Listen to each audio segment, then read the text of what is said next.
Acclamons la parole de Dieu. Louange à toi, Seigneur Jésus. C'est le père René Luc, prêtre de la paroisse étudiante de Montpellier, qui prononce l'homélie.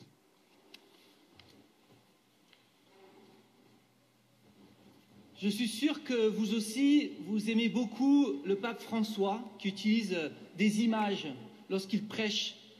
Lors d'un Angélus à Rome, il a dit ceci: que se passerait-il dans vos vies ou dans nos vies si nous traitions la Bible comme notre téléphone portable?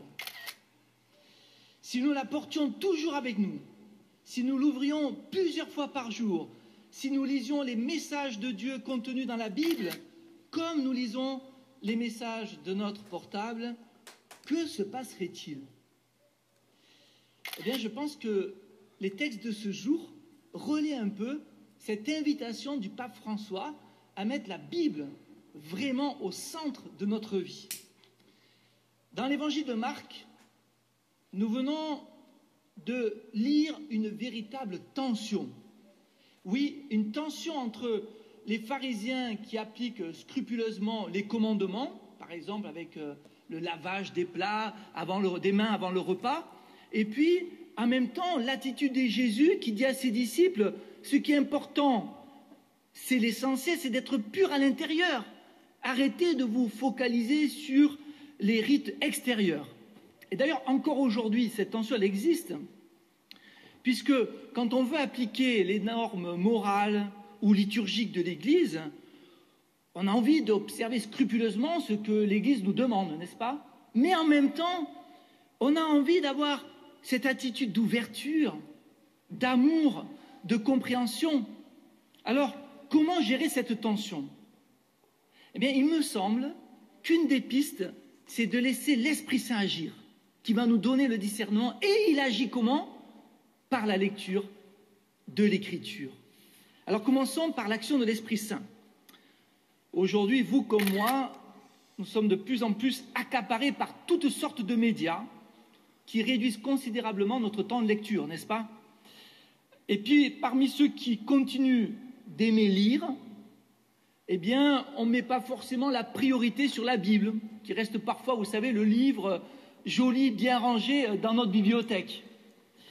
Pourtant, la lecture de la parole suscite en nous un travail de l'Esprit Saint qui est vital. Je dirais même plus qu'aucune prière ne peut produire cet effet spirituel dans nos vies. La première lecture du Deutéronome que nous avons entendue nous invite à garder les commandements tels qu'ils ont été prescrits. Ils seront votre sagesse, votre intelligence aux yeux de tous les hommes. Qu'est-ce que ça veut dire, tels qu'ils ont été prescrits? Comment ils ont été reçus? Moïse, il les a reçus par une expérience spirituelle très forte, en haut du mont Sinaï. Il n'a pas reçu un manuel de droit canon. C'est des paroles inspirées qu'il a reçues pour vivre une véritable union à Dieu. Vous voyez? D'ailleurs, l'apôtre Saint Jacques, dans la deuxième lecture, dit lui aussi: accueillez dans la douceur la parole semée en vous, c'est elle qui peut sauver vos âmes. Celui qui lit tous les jours les Saintes Écritures se laisse vraiment pétrir par cet Esprit Saint qui a inspiré les Écritures. L'Esprit Saint nous fait discerner comment appliquer les commandements avec justesse évangélique. Poursuivons par la lecture quotidienne de la parole. En cette période des rentrées des classes, c'est bien de prendre des résolutions, voyez. Alors, je vous encourage à lire tous les jours la parole de Dieu pendant toute cette année, à ne pas passer un seul jour sans ouvrir votre Bible. Je suis sûr que vous êtes nombreux à utiliser de nombreux supports numériques ou papier pour retrouver les textes de la messe. Mais, même si c'est pratique, ce qui serait encore mieux, c'est que vous puissiez aller chercher les références dans votre Bible. Ça serait vraiment super. Parce que ça vous permettra de resituer les textes, les lectures, dans leur contexte, vous voyez? Et puis cette lecture quotidienne doit vraiment devenir pour vous aussi naturelle que l'utilisation de votre téléphone portable. Pour conclure, eh bien, je vous propose une petite démarche. À la sortie de cette messe, allez chercher votre Bible, si besoin, secouez la poussière, recherchez les textes de la messe de ce jour, faites l'effort, et puis ensuite, laissez votre Bible ouverte dans votre salon pendant toute la semaine.